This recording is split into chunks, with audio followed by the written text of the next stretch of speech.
Hello and welcome everyone to this edition of Shitlords Unite. This is going to be only me this time. Some of the other people who couldn't come this time, so it's just going to be me talking about some of the topics I chose for this week. So I chose first of all the first topic is about Colin Kaepernick and him becoming the GQ Citizen of the Year. Now I find this very, very rich because I personally think that Colin Kaepernick and what the NFL players in NFL, the particular ones who have done the Take the Knee campaign and spread that around, and Colin Kaepernick being in front of all of that, being basically responsible for everyone taking the knee during the national anthem. And of course, you have them claiming that it's not about the national anthem or the flag, except for that they are taking a knee during the national anthem and when the flag is out. Now, I'm not American, but when I see someone disrespecting your own country, I just don't get it. Especially when it's sports. You should keep politics out of sports.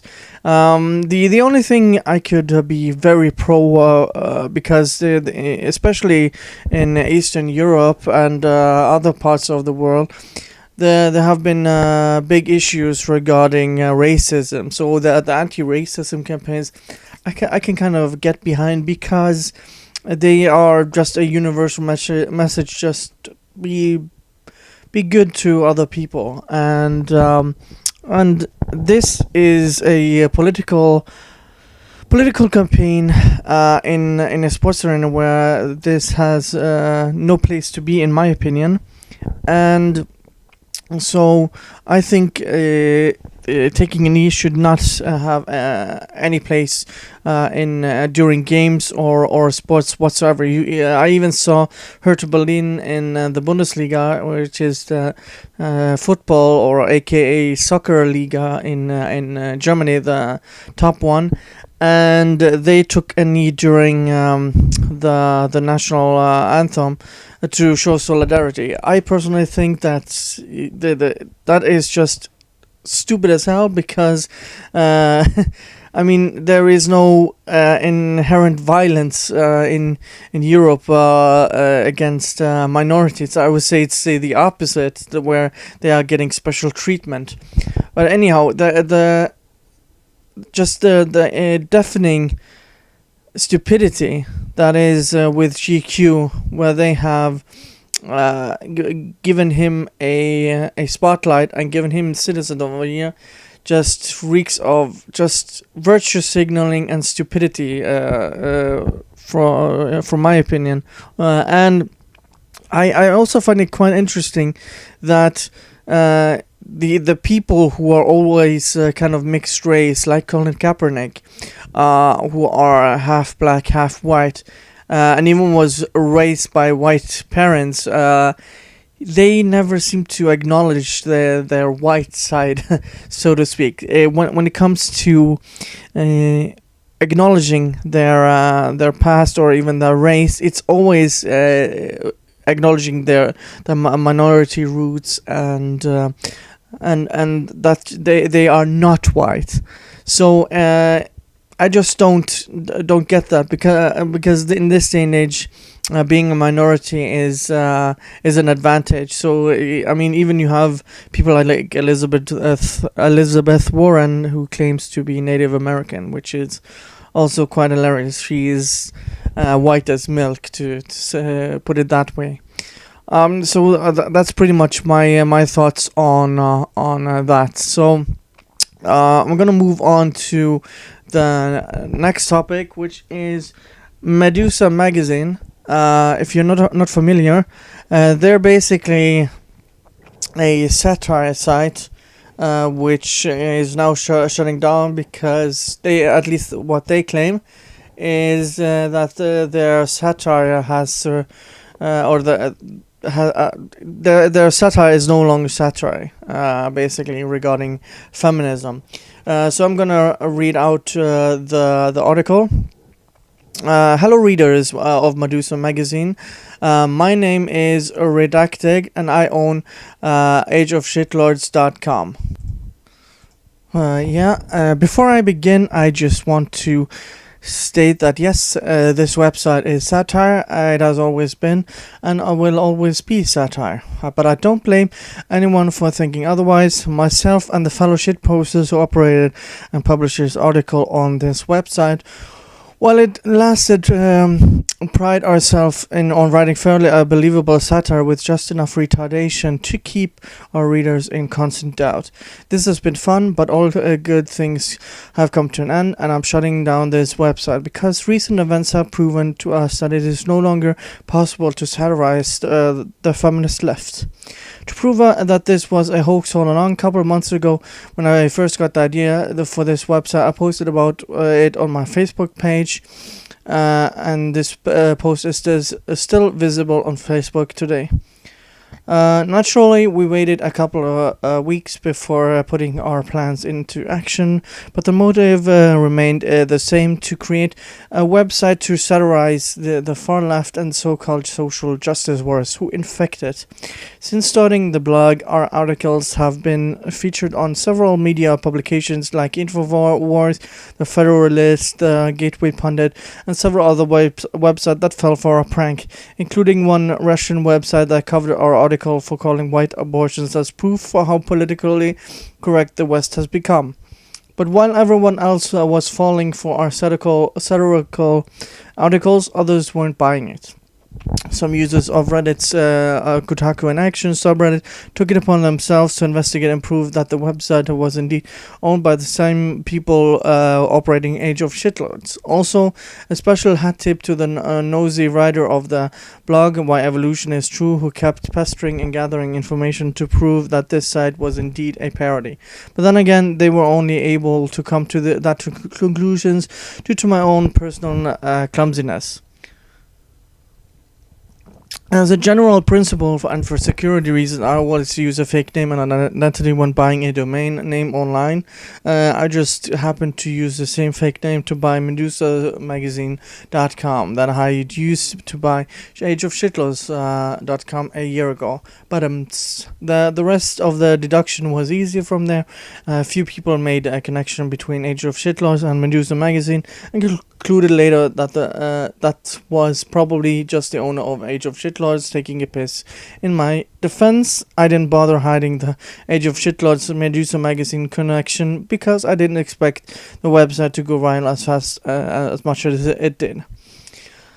And yeah, the rest of the article just goes through how the left or the SJWs, feminists, or what intersection feminists, whatever you want to call them, have basically become so extreme, and that they just can't be satirized anymore. Because I mean, just take a look at everyday feminism. I mean, that website alone is just so insane that it's even hard to take that side serious. You have the Root, you have Affinity Magazine, with clear anti-white, on most of the time anti-white messages that they spew on that side, and it's not that far-fetched that a site like the Medusa Magazine, I mean, just folds because they just think the left is so insane now, the extreme left, the regressive left, so to speak, that they are just a meme now, because they just hate everything that's white regarding I mean, people and just culture in general.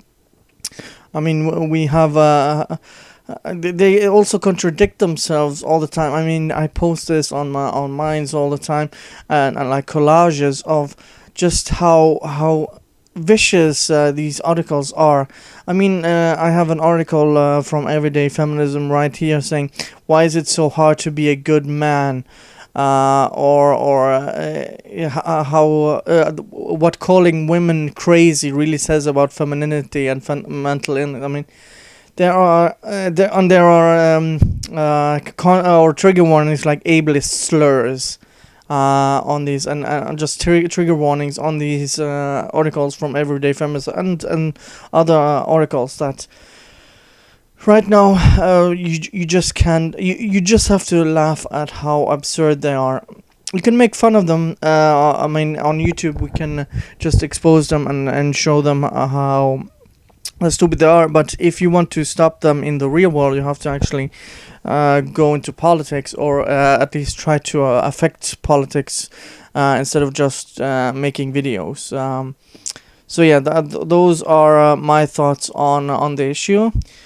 So let's move on to the next topic, which is two of very prominent figures. One is Matt Hickey, and the other one is a NeoGAF mod. Both plead guilty to what they have been charged with.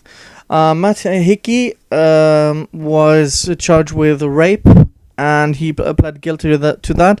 And the former NeoGAF mod Amirox, he pled guilty to child pornography. So both of the articles come from One Angry Gamer. I think that's a very good site. Just let me quickly go through the article. Former Gizmodo, Forbes, and The Stranger journalist Michael John Matt Hickey pleaded guilty to reduced charges on November 21st, 2017 for indecent liberties, 2 accounts of second-degree assault and fourth-degree assault with sexual motivation. The news came courtesy of the Seattle PI, who is reporting that Hickey will be sentenced at a later date. Proposed recommendation up to 30 months in prison. This comes after nearly a year of investigations, court appearances, and charges. Matt Hickey was originally outed back in 2016 when multiple women reported having similar experiences with Hickey, who posted as a fake porn recruitment agent and then used opportunity to get women drunk and have sex with them. Women of the cases escalated to include some women coming in to take photos with Hickey, being served alcohol, passing out, and then waking up undressed with condoms nearby. A total of 9 women reported cases to authorities, but some of them fell outside the statute of limitations. Therefore, Hickey was only charged with 3 of the alleged sexual assaults.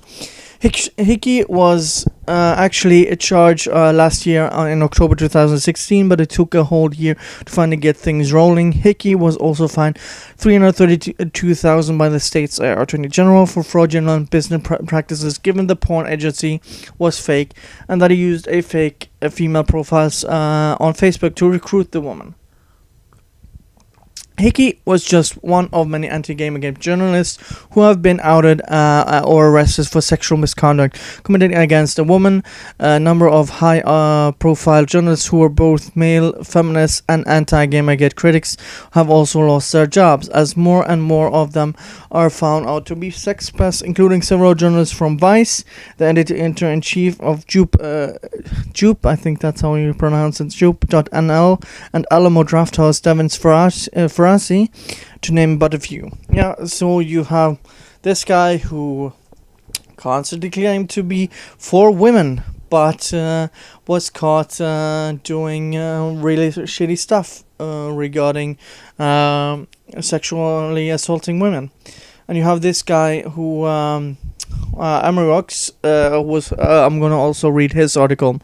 Former NeoGAF moderator and anti-Gamergate critic Christopher John Goldberg has pled guilty to a single count of child pornography. Readers of One Angry Gamer tipped us off about the updated docket and court summaries, which reveal the current status of Goldberg's impending sentencing.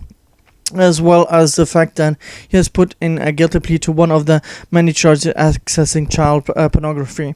The court summary available on Monroe County Court website for the state of Pennsylvania, where the current status of the case is documented, along with the revelation that sentencing is set to get underway on January 11th, 2018.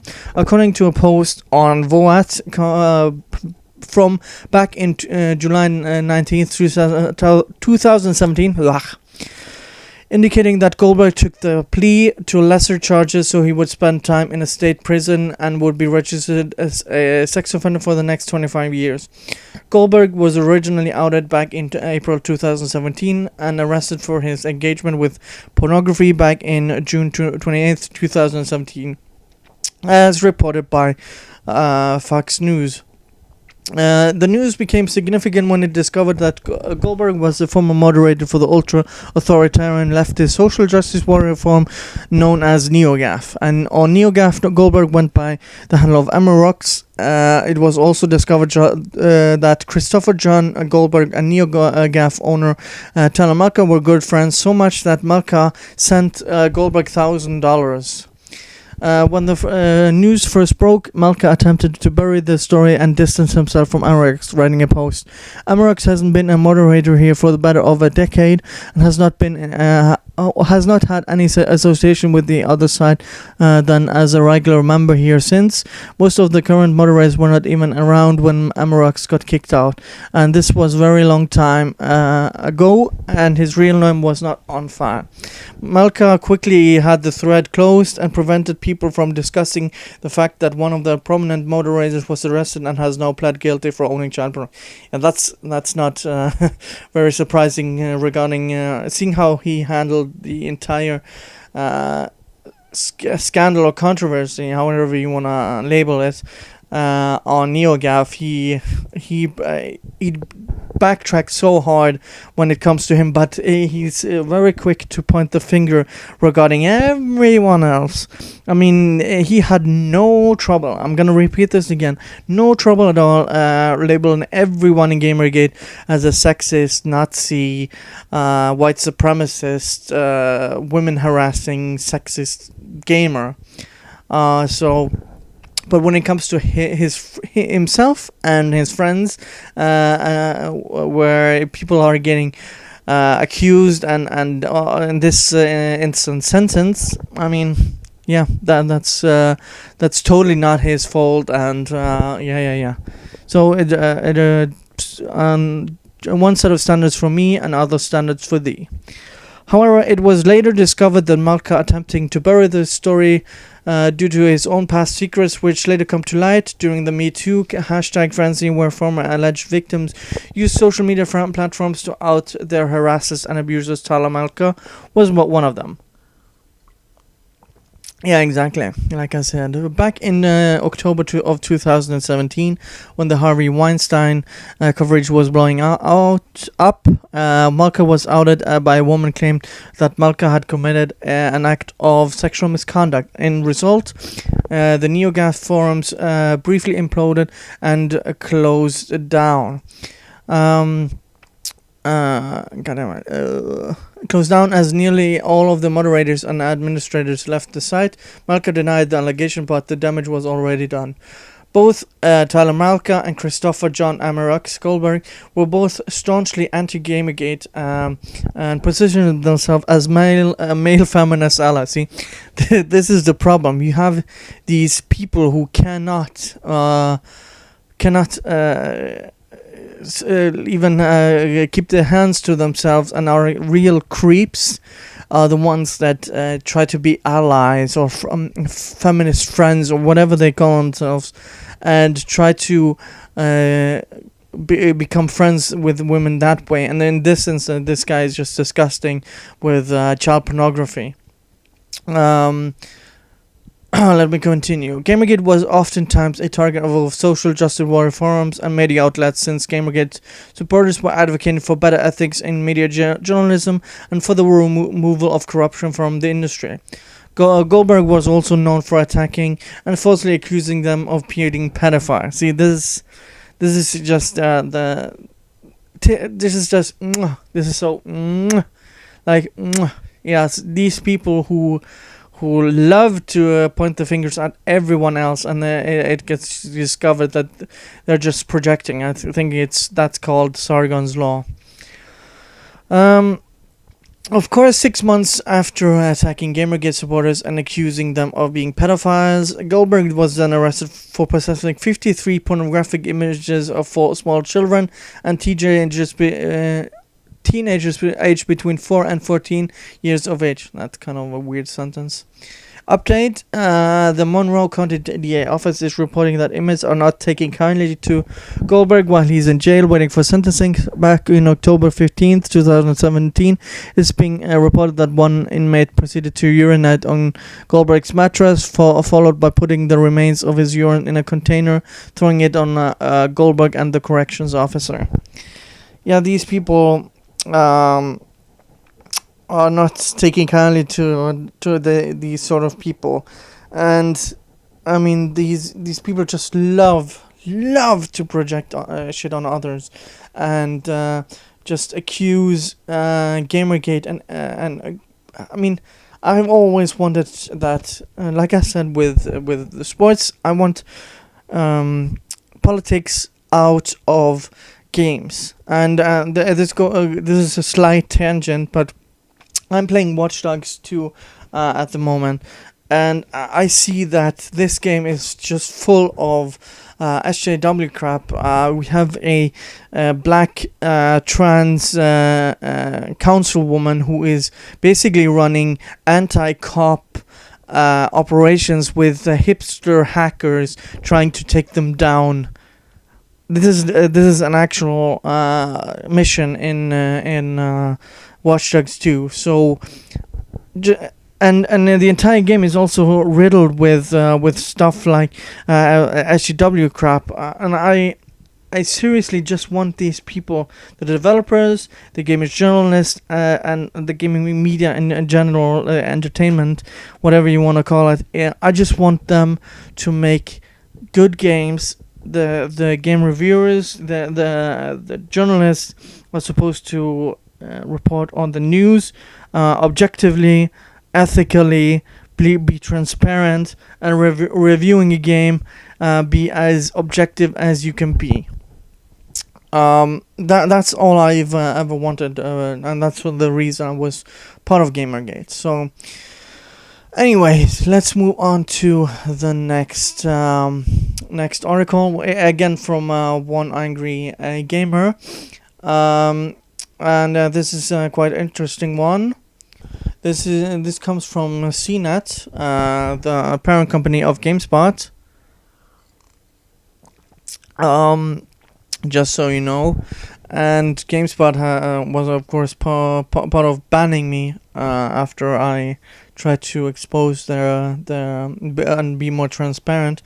And I've even tried to get them to revise their ethics policy, which is pretty much non-existent. But here we go. On November 27th, 2017, CNET author Ian Shear and Erin Carson had their hit piece against Gamergate republished, even though it originally contained multiple falsehoods and disinformation about the consumer movement.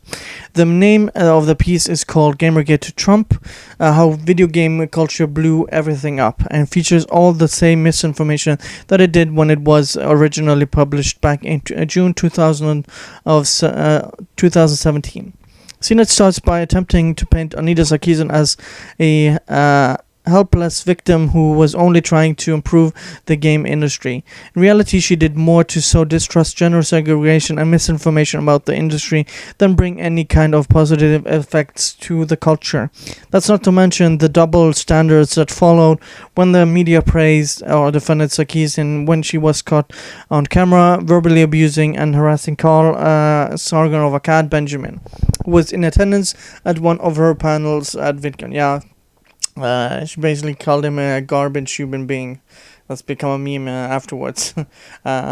Worse yet, that was that VidCon organizer apologized to Anita Sarkeesian. Yeah, they're really cocked. Jesus, I remember that. Oh my god. After she harassed Sargon of Akkad, which left many normal people scratching their heads, how someone who is supposed to be anti-harassment was allowed to harass one of her critics and have to act justified by the same media who have been clamoring for years for to supposedly end harassment. Yeah, and she also harassed Boogie 298 during the event, allegedly, according to him. But of course, Boogie, in my opinion, who has no spine, had nothing to say to her because he was so afraid to stand up to her. That's how you act towards the people, is by actually standing up for yourself, not by just giving in to their insane demands. But if you give them an inch, they take a mile.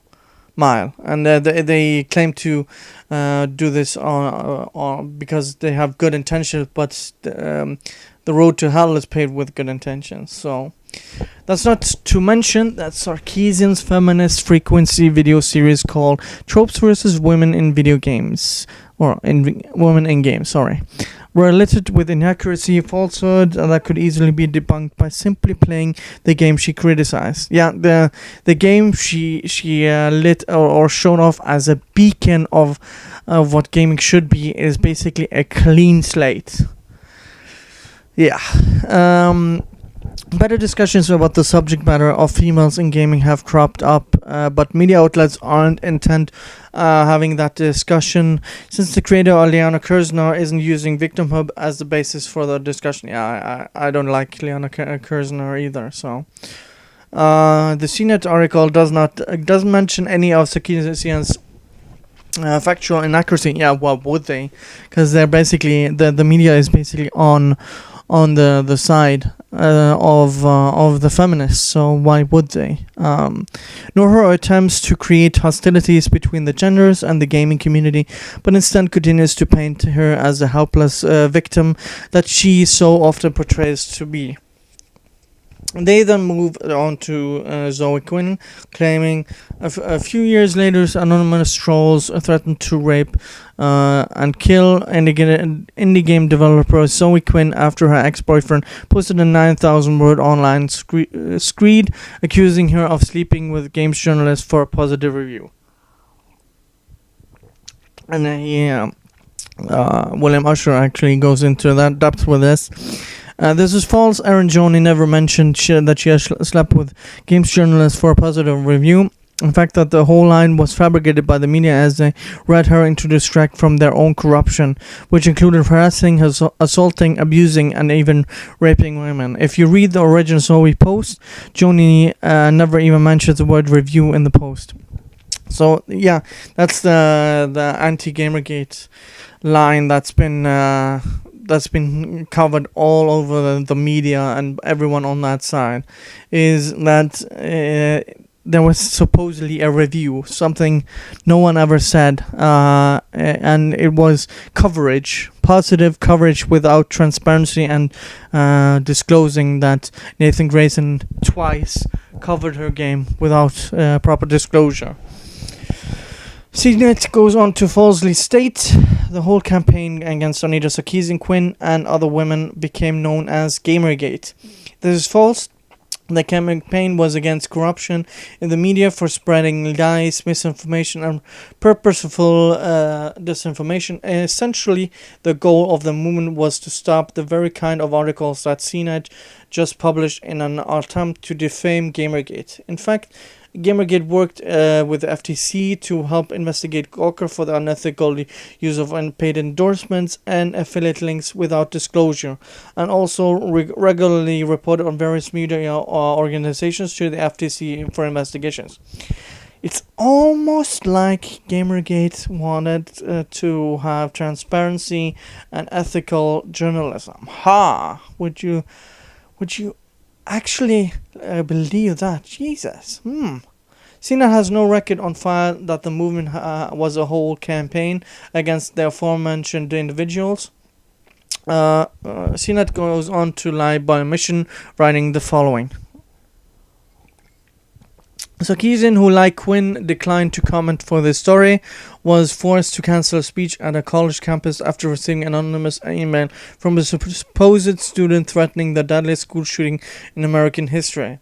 It's true that there was an anonymous email sent as a death threat, as a threat to Sarkeesian. However, what CNET fails to mention is that the FBI investigated the threats and published the emails for everyone to read, and it was written by a troll or trolls, who also threatened to deliver 9,000 bombs to the school, which is physically impossible for a single person to do. You can read the entire email full from the FBI heavily redacted report, which reads: "We of Gamergate, or Gamergaters, as we prefer to call ourselves, are sick and tired of you stupid feminists ruining everything by saying it's sexist. You all need a hug, some tea, and maybe a gentle back massage." Jesus Christ. And what a better way to pacify you than by burning your faces up with high ordnance explosive. You can try calling the FBI to come arrest me, but I'm behind 7 proxies, and you'll never be able to backtrace this IP. Kent Lulzbach, the redacted. Oh, and I'm also fapping to all of your pictures right now. Your heart is a shame you're about to get blown. Jesus Christ. Yeah, this is a troll. Even the FBI profilers were quick to note that the letters seemed to be written by the same person. Most of everyone else recognized that the letters contained lots of references to old 4chan memes. And the FBI was also informed that the person who wrote the threats may have come from somethingawful.com forums, a community notorious for being anti-Gamergate. Interesting. Isn't that interesting? Despite all the reports from the media about Gamergate being a harassment campaign, there was literally no verifiable evidence available anywhere online suggesting it as such, and the FBI closed the case 9 months after opening the investigation due to a lack of actionable evidence. Nevertheless, CNET continues with the conjecture writing. In the case of Gamergate, the mobs coalesced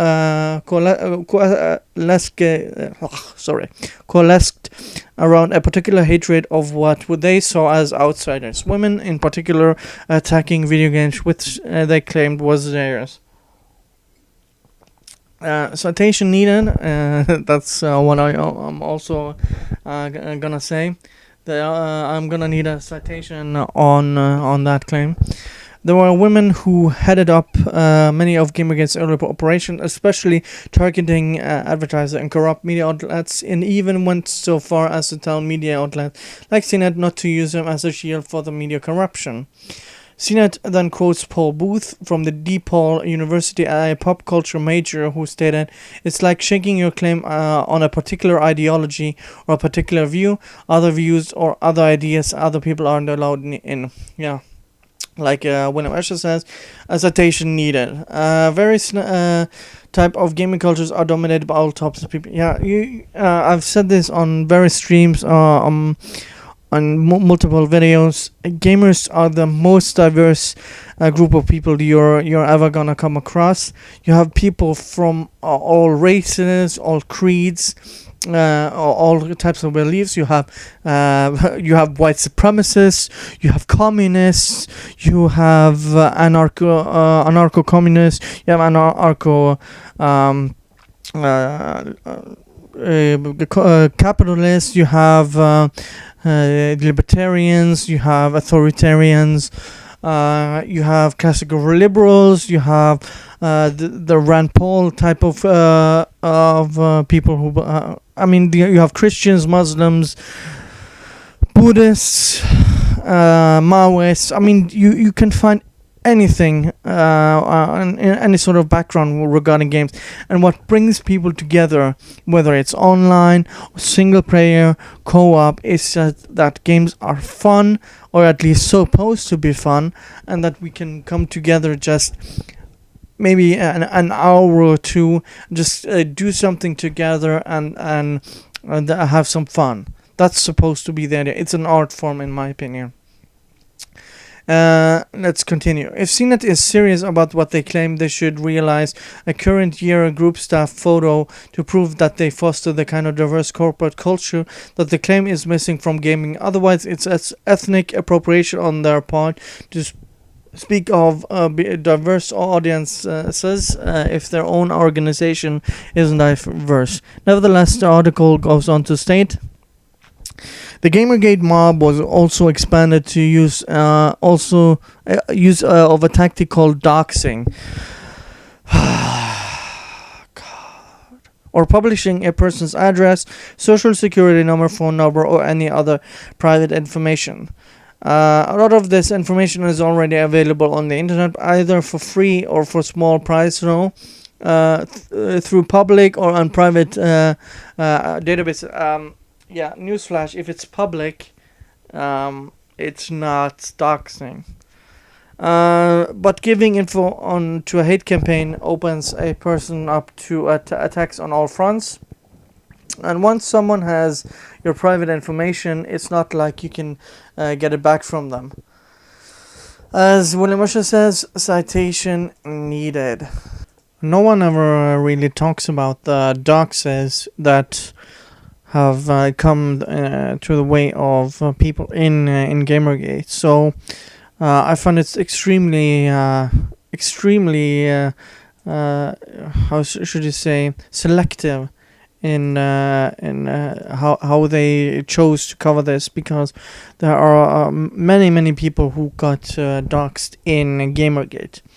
Here, as William Usher says, all sorts of people had their dox spread on both the anti and pro Gamergate side by third-party trolls, including Muse Games marketing director Liz Finnegan. Finnegan used to be a rather avid pro Gamergate supporter until trolls put a dox out involving her kids.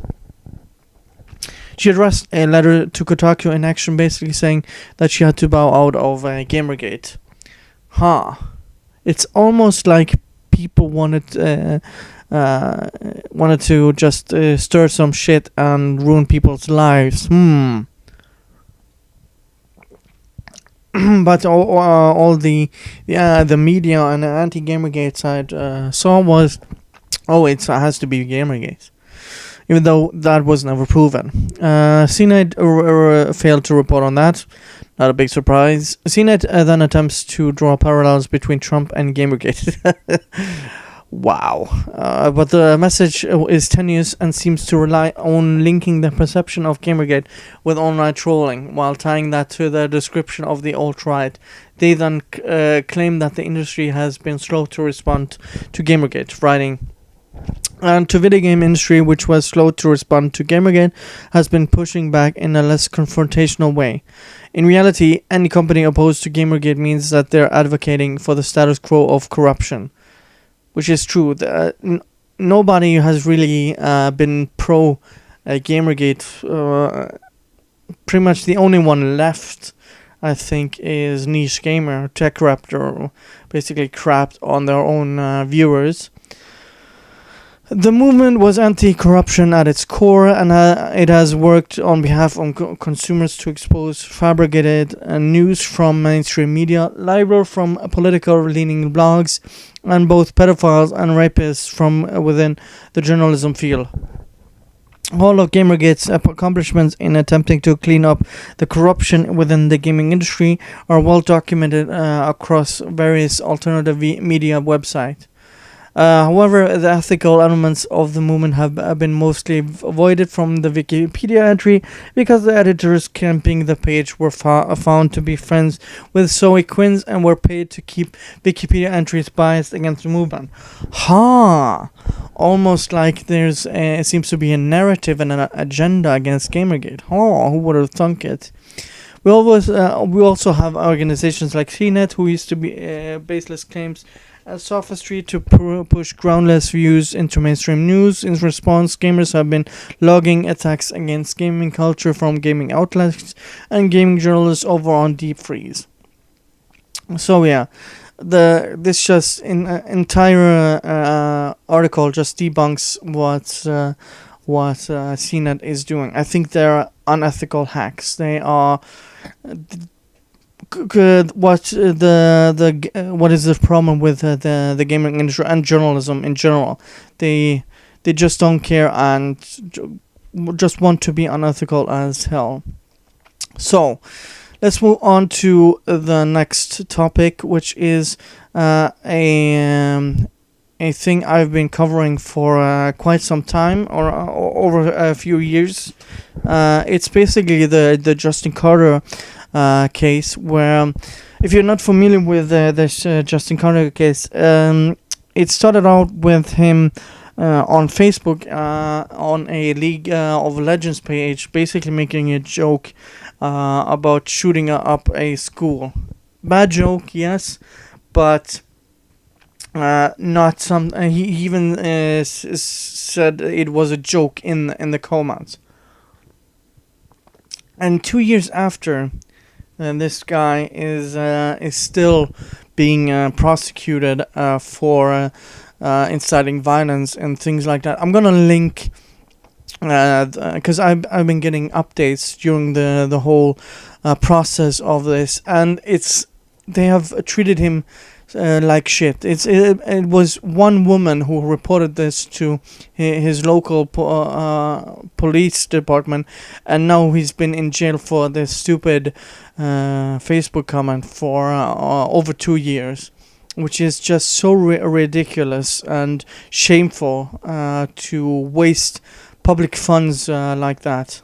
I'm going to read out the statement from the mother who actually started the petition, but you can actually go through all of the updates of this petition, which is just an insight how bad the justice system is regarding. They've just completely failed this dude. My son Justin Carter was arrested on February 14th, 2013. I have to correct myself. It's been over 4 years. God damn. Because of sarcastic comment he posted on Facebook about a computer game which was taken out of context by a complete stranger. Please sign my petition to help release my son Justin. My son was in jail for months because we couldn't afford to pay the $500,000 bail money. Just think about that for a stupid Facebook comment. There was a $500,000 bail to just get him out. It took a month before he was even questioned and spent his 19th birthday behind bars. To this day, Justin has not had had a trial, so we are approaching almost a 5-year anniversary, just a few months from now, and he's not had a trial. No weapons were found during the search of his apartment, so we're really confused and heartbroken that our family is being violated like this. While confined in jail, Justin was assaulted by a number of times. He was locked in solitary confinement for months. Justin's a good kid. He wouldn't hurt anyone, let alone a child.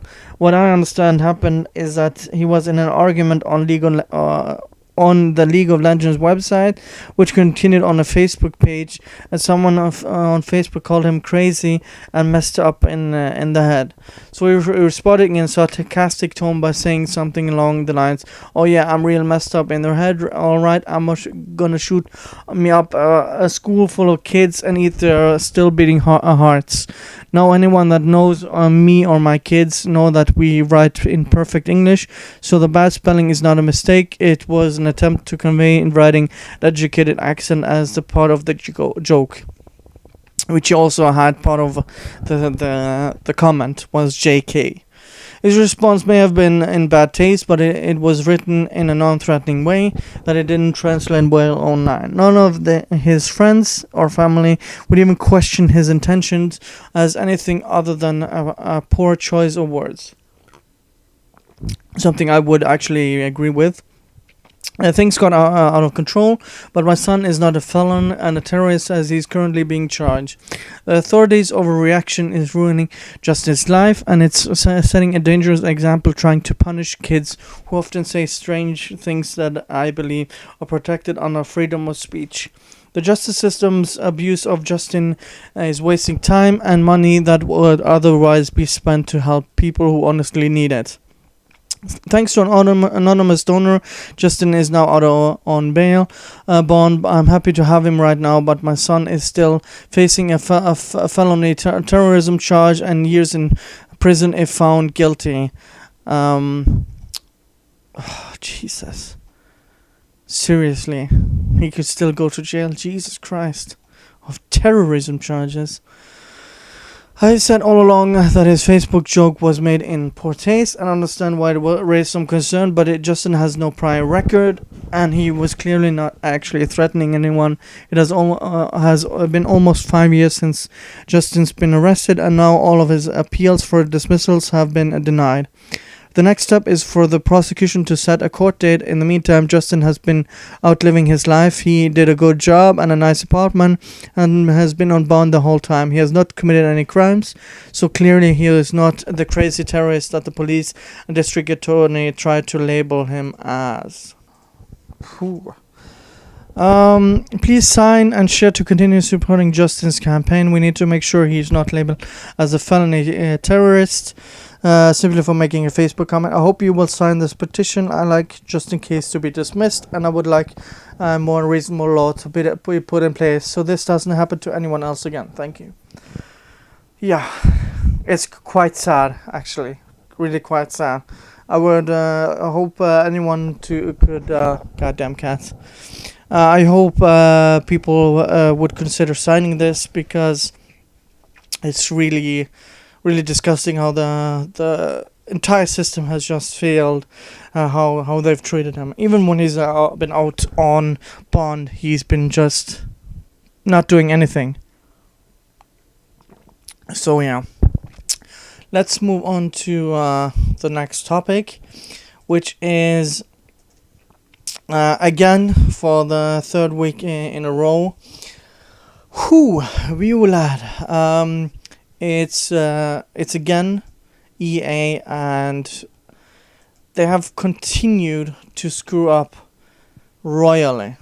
And what I mean by that, there are 4 different one petition and 3 different articles which cover this in a good way. I can take the petition first, because kind of find it very interesting to look at, because it's a petition to revoke the EA Star Wars license. And I mean, looking at how they've handled the EA Star Wars license is really disgusting so far. I mean, Battlefront 1 was so void. From the only thing that had any depth to it, which was not deep at all, was the multiplayer, and you had to grind so much to get everything in the first game, and had no single player, and the co-op was really freaking boring and only had a few maps. So people wanting to revoke the Star Wars license from EA, I mean, I would love to see someone else just open it up, let studios come to you with ideas, and just let Disney control if it's a good idea, and then let them work on it with supervision. I mean, let them publish it, crying out loud, under a LucasArts or something. So instead of just giving a clean slate of let EA do whatever they want, because EA is honestly the worst company when it comes to business practices and how they treat the developers and all of that. So that is the worst decision they ever made. So when it comes to revoking the Star Wars license, I would actually be for that, but that's not something I don't really have any control over, and it would be Disney who would have to change or cancel the agreement, and and make it possible for other people to take on the license. And the EA stock has gone down 8.5%, which is quite huge. I'm gonna just read out two short paragraphs from PC Gamer. Electronic Arts' exclusive deal with Disney to make games based on Star Wars should have been a godsend, a contractual coup that could carry the company forward for years to come. Instead, it appears to be more akin to the executor trying to parallel park in the front of the Death Star. According to this CNBC report, EA has shed $3 billion in stock value since the launch of Star Wars Battlefront 2, and the fallout could impact the future direction of its entire business. EA's share price is down 8.5% since the beginning of November, compared to an increase of 5% for Take-Two and 0.7% for Activision for the same period. It's not a meltdown. EA's stock price is still up 39% over 2017, having reached an all-time high in October, but backlash against in-your-face loot boxes lit a fire, and EA's decision to turn them off temporarily only emphasized the game's apparent inability to function well. Yeah. Sorry, I'm gonna let my cat out, making a little bit of noise in the background. But yeah, you see this when shit hits the fan. EA is not a stable company, and shows they have basically all their profits on something that isn't even real. It's basically just microtransactions. So when something like this comes and basically backfires big time for them, then it doesn't work out well for them. Something interesting that was said by the CFO, Blake Jorgensen, directly quoted from him. The one thing we're very focused on, and they're extremely focused on, is not violating the canon of Star Wars, he said. It's an amazing brand that's been built over many, many years, and so if you did a bunch of cosmetic things, you might start to violate the canon, right? Darth Vader in white probably doesn't make sense versus in black, not to mention you probably don't want Darth Vader in pink. No offense to pink, but I don't think that's right in the canon. So there might be things that we can do cosmetically, and we're working with Lucasfilm on that. But coming into it wasn't easy, as easy if we're building a game around our IP, where it didn't really matter. It matters in Star Wars because Star Wars fans want realism. No, not realism, consistency. So you could there's a really easy way to actually make money off of this. It's make multiple costumes for each character in different situations. You can have all the different ones for Luke that have been in the movies. Simple fix right there. You could and for each character you can also have Darth Vader with his broken helmet or his melted helmet. I mean, there are so many options for this. And saying in canon, I mean, you're fighting Darth Maul against Han Solo or Rey. How is that canon? That makes no sense. So that is just a bullshit excuse from EA. And it's also been discovered that they even had this customization option when someone data mined the game and found out there is a customization option, but they've been lying all from the start and from the get-go. So the CFO is lying right there. And also when it comes to single player games, this is again Blake Jorgensen. Sorry, I'm gonna take a sip. I've been almost talking for an hour.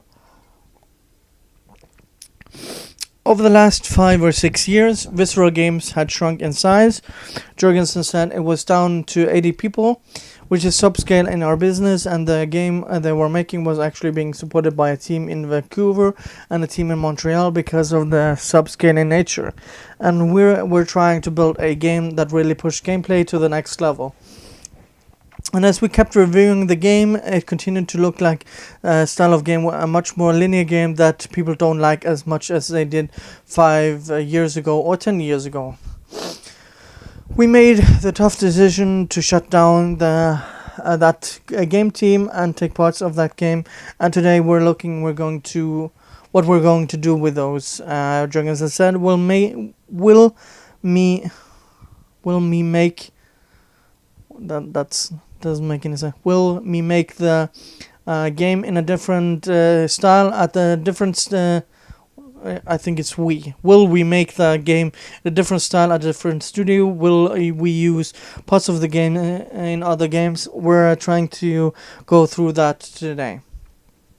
So basically, fuck linear games. I mean, Cuphead, Uncharted, and all those sorts of games. I mean, single playing games are doing well. So this excuse of having single player games that don't sell, that's complete and utter BS.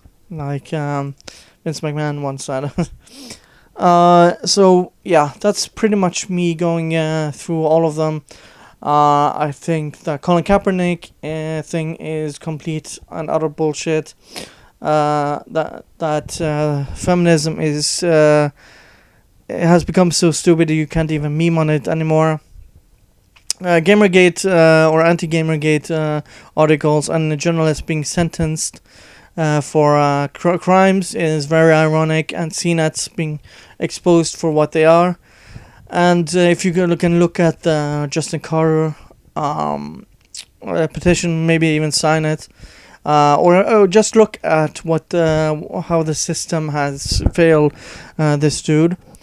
And just EA, I don't know why this keeps being a thing for the third week going, where EA keeps fucking up royally, and the CFO continually just keeps lying about his own game, and just keeps also lying that single player games don't make money. So anyways, thank you guys for watching, and see you guys next time. Bye.